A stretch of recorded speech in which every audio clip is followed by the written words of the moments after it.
Boa noite, pessoal. Olá, boa noite. Essa semana o novo coronavírus avançou com rapidez pelo mundo. A Itália virou foco de uma onda de casos que se espalharam pelos continentes e chegaram ao Brasil. 2 pacientes de São Paulo que tinham viajado para o norte da Itália contraíram o Covid-19. Um homem de 61 anos e outro de 32. Ambos se recuperam em casa. Olha, o número de casos suspeitos aqui no Brasil subiu hoje para 252, mais da metade em São Paulo, onde, olha lá, tem 131 pessoas sendo monitoradas. Por que a Itália virou o epicentro do surto no Ocidente? A correspondente Ilse Scamparini conversou com especialistas e também com brasileiros que moram bem perto do hospital onde tudo começou. 8º dia de isolamento no norte rico da Itália. O Diário da Quarentena é escrito também por mais de 60 brasileiros que vivem nos 11 pequenos municípios fechados desde domingo passado. Dentro da zona vermelha, como foi chamada a área de contágio, estão 50 mil pessoas vigiadas pela polícia, proibidas de sair e qualquer outro de entrar. Pela internet, conversamos com a brasileira Michele De Fiore. E você continua tendo contato com algumas amigas ou teus vizinhos ou não? Contato? Não, desde sexta-feira que a gente está fechados em casa por uma opção, porque a gente não foi proibido de sair de casa, a gente está proibido de sair da cidade. O surto do novo coronavírus começou em Codogno, de 16 mil habitantes. Cidade de adoção da paulistana Michele, casada com um italiano, mãe de 2 filhos. Mas no dia da notícia explosiva de que ali surgia o primeiro foco europeu da doença, outra brasileira estava onde tudo começou, o Hospital de Codogno. Do lado. Elisângela da Silva, de Curitiba, está há 20 anos na Itália. Na quinta passada, levou o filho ao pronto-socorro. Francesco tinha se machucado jogando bola. Ó, o dedo do Francesco quebradinho, tadinho. Eu acordei um pouco com dor e a mãe tinha já preparado o café. E nós tomamos café e fomos subir no hospital, né? Naquele dia tinha muito caos, tinha muita gente. E você tentou saber o que estava acontecendo? Então, tinha uma placa luminosa com escrito emergência em corso. Que tinha uma grande emergência naquele momento. Quem passava mal era Mattia, 38 anos, funcionário de uma multinacional da Zona Vermelha. A imagem dele não foi divulgada. Ele mora perto da escola do filho de Michele. Você conhece ele? Não, pessoalmente não. Na verdade, ele joga futebol no time aqui da cidade. Então, ele é até bastante conhecido na cidade. Naquele dia, pela 3ª vez, Mattia tinha ido ao hospital de Codogno por causa de uma pneumonia. Não conseguiu entender por que aquela gripe dele, aquele estado deles tinha piorado tanto. E aí começaram a encher de pergunta, né? Até que a esposa dele lembrou que tinham ido jantar com esse rapaz que tinha voltado da China. Mas o teste do amigo, o suposto paciente 0, acabou dando negativo. Naquela quinta-feira, 20 de fevereiro, no pronto-socorro de Codogno, Elisângela ficou assustada. Tinha uma moça com uma febre muito alta e ela estava assim no cantinho. E colocaram soro nela e a gente ficou meio assim estranho. Ela tá com soro no meio de nós, né? No dia seguinte, sexta, 21 de fevereiro, foram confirmados os primeiros casos do novo coronavírus no norte da Itália, Mattia e 2 parentes dele. Então, só da gente ter ficado sabendo que tinha esse paciente 1 aqui no hospital de Codogno e que já a esposa dele, a sogra, deu positivo, já deu bastante medo na gente. Era preciso afastar o risco de uma epidemia. Em torno do meio-dia, começaram a ligar para ir buscar as crianças na escola e começou a fechar tudo, fechar bar, fechar restaurante. No domingo, a região foi isolada. Eu voltei ao supermercado e ali mesmo tinha uma fila de pessoas enorme, com todo mundo com máscara.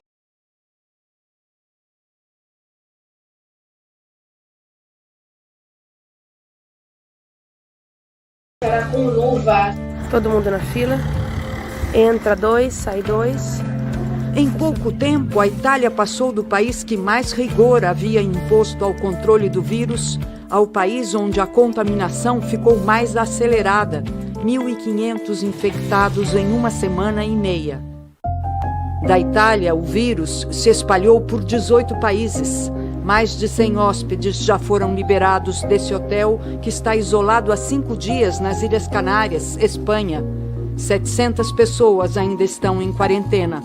O Brasil foi um dos países infectados pelo vírus italiano, com 2 casos confirmados. Ao todo, 60 países têm casos positivos do novo coronavírus. Na China, onde o ritmo de contaminação caiu, 80 mil casos estão confirmados. Na Coreia do Sul, o número se aproxima de 4 mil.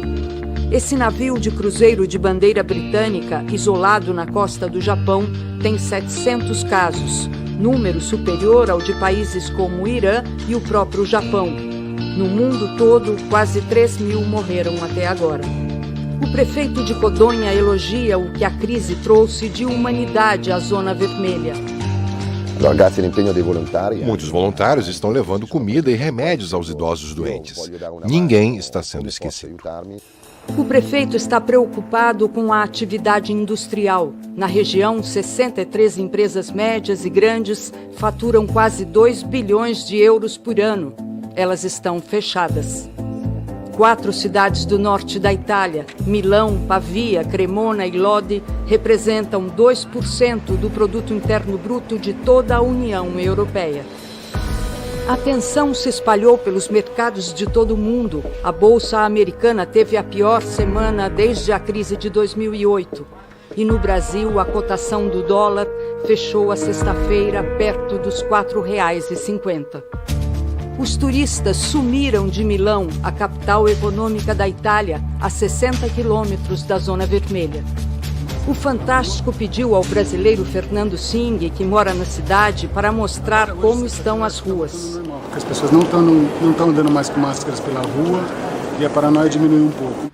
A resposta da ciência foi rápida. Aqui na Itália, um grupo de pesquisadores isolou a raiz italiana do novo coronavírus, fez o mapeamento genético dela e cruzou com as informações dos doentes. A investigação chegou a conclusões que fazem pensar. O novo coronavírus estaria lá em Codonho desde a metade de janeiro e, silenciosamente, teria provocado vários casos de pneumonia, que foram tratados como simples doenças de inverno. Havia informações erradas nos primeiros dias, notícias que depois foram desmentidas. Isso fez a população ter a sensação de navegar num barco em plena tempestade. O diretor do Departamento de Infectologia do chamado Hospital dos Papas, em Roma, defende os procedimentos adotados na Itália. Em 80% dos casos, os sintomas do vírus são só os de uma gripe. Nos últimos dias, os fiéis se agitaram com uma leve tosse do Papa numa audiência pública. Hoje, no Ângelus, ele explicou que não vai poder participar dos exercícios espirituais do primeiro domingo de Quaresma. Francisco tomou muito vento no domingo passado, no sul da Itália, quando foi a Bari e andou de papamóvel. Mas, como ele mesmo fez questão de deixar claro no Ângelus, trata-se apenas de uma gripe. Segundo fontes, no Vaticano não há qualquer movimento anormal de médicos. Os que estão realmente próximos da área de contágio tomam cuidado, mas tentam não pensar tanto nisso. Quando apareceu a história, eu já estava gripada. Então, para mim, o que eu tive foi uma simples gripe e basta. Teve algum lado bom isso tudo? Sim, a gente sempre procura um lado bom no meio do caos. Então a gente está curtindo mais a família. Esse é o lado bom.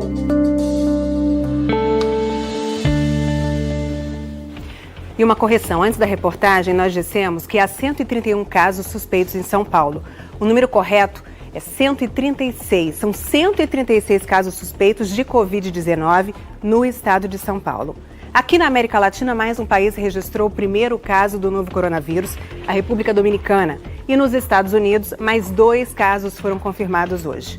A correspondente Raquel Krahenbuhl tem as informações ao vivo, direto de Washington. Oi, boa noite, Raquel. Boa noite, Poliana, a você, a todos. Aqui nos Estados Unidos, esses 2 novos casos estão no estado de Washington, lá na costa oeste do país, não aqui na capital americana onde eu estou agora. É o mesmo estado, Poliana, onde ontem a primeira vítima do novo coronavírus morreu. No total, há cerca de 70 casos confirmados aqui nos Estados Unidos, a maioria de repatriados daquele navio que estava em quarentena no Japão. A Austrália também confirmou hoje a primeira morte, um homem de 78 anos que também tinha saído desse mesmo navio. E na Europa, o número de novos casos aumentou em vários países. Na França, agora já são 130. Hoje, em Paris, o Museu do Louvre, o mais visitado do mundo, fechou. E os funcionários disseram que estavam fazendo uma reunião para analisar a situação. E ainda não está claro se ou quando o museu vai abrir de novo. Lembrando que o governo francês proibiu ontem qualquer evento com mais de 5.000 pessoas. E por isso, a meia maratona de Paris foi cancelada. Assim também como vários eventos ao redor do mundo, feiras, shows, jogos de futebol. Em Tóquio, a maratona de hoje ficou praticamente vazia em comparação com a do ano passado. Isso porque foi proibida a participação dos atletas amadores e apenas os atletas de elite puderam participar. Tudo isso, Poliana, Tadeu, para tentar conter a disseminação desse vírus. Tadeu. O mundo vendo cenas bem diferentes, né? Lavar as mãos e lavar as mãos. Isso todo mundo já entendeu. Mas ainda há muitas outras dúvidas. Por exemplo, quem deve usar máscara? Só quem está doente ou quem quer se proteger do vírus também? A Sônia Bride está no nosso palco com 2 especialistas para explicar como a gente deve lidar com o Covid-19.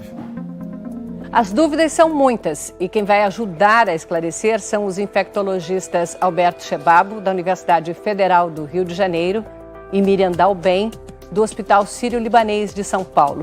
Doutora Miriam, quão preocupados devemos ficar com a ameaça do coronavírus? Então, acho que é motivo para preocupação, né, mas não é motivo para pânico. É um vírus desconhecido, ficou-se preocupado como que ia se deslanchar essa epidemia. Mas a gente vai vendo que, na realidade, ele tem se comportado como um quadro gripal comum, né? Assim, o medo é compreensível, mas não há necessidade, nesse momento, de nenhum tipo de pânico.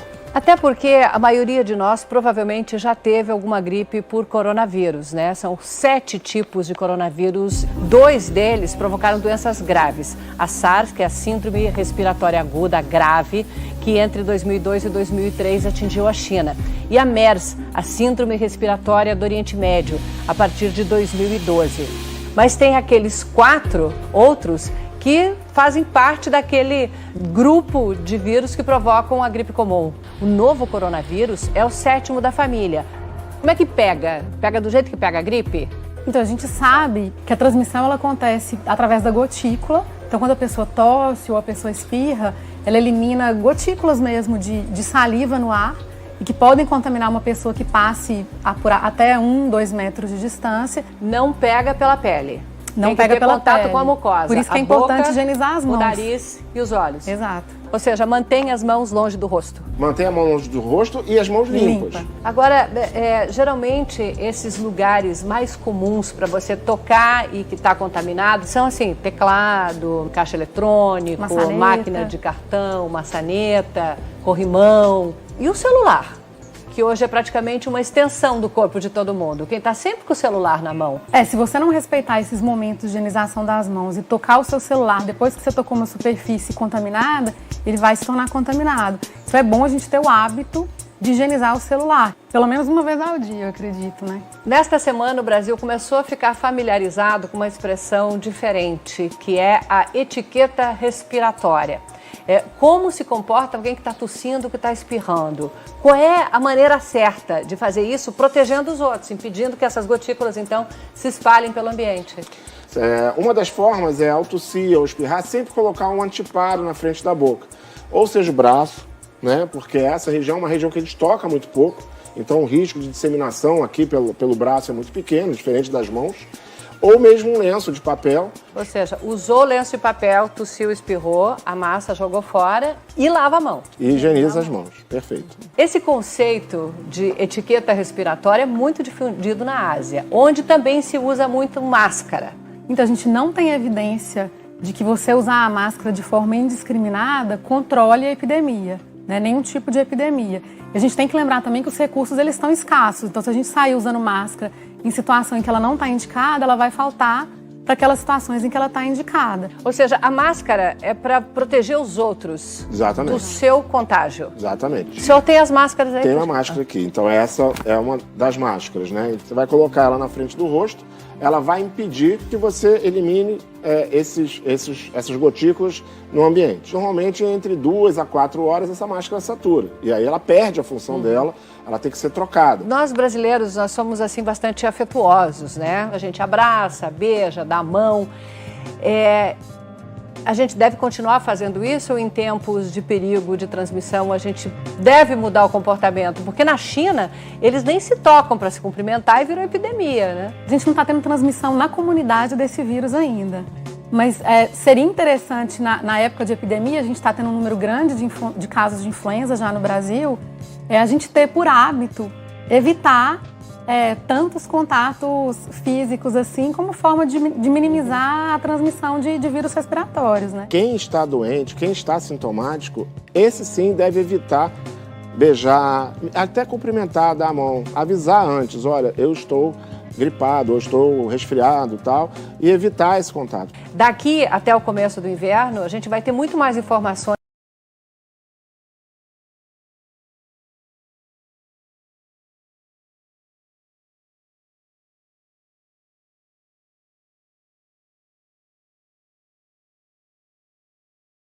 Também sobre como se tratar, que remédios podem funcionar melhor procedimento de tratamento e além do tempo para o país se preparar, né? Porque esse novo coronavírus é o mais contagioso da família. Para chegar a 1.000 casos, precisou de apenas 48 dias. O SARS levou mais de 4 meses para chegar a 1.000 casos. E o MERS chegou a essa marca só depois de 2 anos e meio. Mas o MERS foi muito mais perigoso, matou 38% dos infectados, 17 vítimas fatais em cada grupo de 50. O SARS matou 9,8% dos infectados, em média 5 em cada 50. O novo vírus é menos letal. Até agora morreram 3,4% dos que pegaram a doença, menos de 2 pessoas a cada 50. O Dr. Drauzio Varela analisou esses números. Se você analisar o que está acontecendo em outros países, vai concluir que muitos brasileiros serão infectados. Mas 80% a 90% terão um quadro banal, igual ao dos resfriados comuns. Na China não morreu nenhuma criança com menos de 10 anos. Na faixa de 10 a 40 anos, houve 2 mortes para cada 1.000 infectados. A mortalidade foi mais alta na população com mais de 80 anos. Aí chegou até perto de 15%. A doença é mais grave naqueles com o sistema imunológico debilitado pela idade avançada, por doenças crônicas ou com os pulmões afetados pelo maldito cigarro. Essa semana o corona chegou ao Brasil e por onde a gente previa que ele chegasse. São Paulo, a maior metrópole, a mais conectada com o mundo e com o resto do país. O primeiro caso foi confirmado na quarta-feira. O segundo, ontem. Os 2 pacientes estiveram na Itália e se tratam em suas casas, acompanhados por profissionais de saúde. Eles têm sintomas leves e passam bem. Na quinta-feira, eu conversei com o Dr. Davi Wippe, que coordena o comitê criado para enfrentar a situação em São Paulo. Quem sentir sintoma, vai para o hospital? Tossiu, tem febre, vai para casa. Repouso, boa alimentação, boa hidratação, fica lá quietinho. Quando que você procura o serviço de saúde? Você tem um desconforto respiratório, teu fôlego encurta, febre, perdurou mais do que 48 horas. A febre foi e depois voltou. Então, com esse perfil, você deve procurar o sistema de saúde. Então, realmente, o isolamento domiciliar, que é quando o paciente está bem, não tem critérios clínicos para ser internado, e ele é orientado a ficar em casa esperando aquele período de de infectividade passar quietinho lá em casa, essa estratégia ela é melhor para conter a epidemia. A gente vai desenvolver uma imunidade contra esse coronavírus, mesmo sem vacina? Sim, bom, imunidade com certeza, né? Então essa imunidade ela pode ser duradoura a ponto de permitir que eu não tenha mais a doença, ou pode simplesmente modificar a característica dessa doença.